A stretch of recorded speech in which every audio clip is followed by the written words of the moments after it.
ISO 31000 risk management framework पर यह आपका क्विक समरी ओवरव्यू है।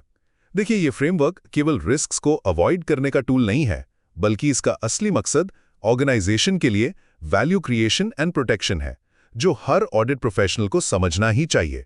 फर्स्ट, इसका फाउंडेशन है प्रिंसिपल बेस्ड अप्रोच। ये कोई रिजिड रूल्स की किताब नहीं है, इसके 8 प्रिंसिपल्स हैं। अक्सर लोग सोचते हैं कि रिस्क मैनेजमेंट का मतलब बस स्प्रेडशीट्स भरना और कंप्लायंस टिक मार्क्स लगाना है, राइट? लेकिन यहाँ ह्यूमन एंड कल्चरल फैक्टर्स और इसके डायनामिक नेचर को समझना क्रूशल है। मतलब, अगर मार्केट या आपका ऑफिस कल्चर बदलता है, तो फ्रेमवर्क को भी उसी हिसाब से अडाप्ट करना पड़ेगा। सेकंड, एग्जीक्यूशन के लिए आते हैं प्रोसेस एलिमेंट्स। इन प्रिंसिपल्स को असल में लागू करने के लिए 6 प्रोसेस एलिमेंट्स हैं।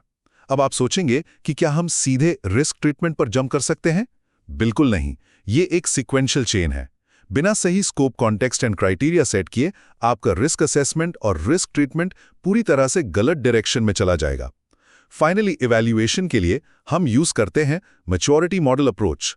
इंटरनल ऑडिट टीम ये अश्योरेंस देने के लिए इसे इस्तेमाल करती है कि रिस्क मैनेजमेंट प्रोसेस सही से प्रोग्रेस कर रहा है या नहीं।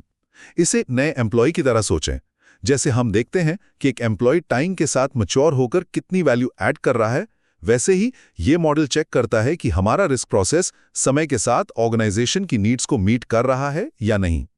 तो बॉटम लाइन बस इतनी है, ISO 31000 कोई स्टैटिक चेकलिस्ट नहीं है, बल्कि ऑर्गेनाइजेशन की वैल्यू को प्रोटेक्ट और क्रिएट करने का एक कंटिन्यूअली इंप्रूविंग डायनामिक फ्रेमवर्क है।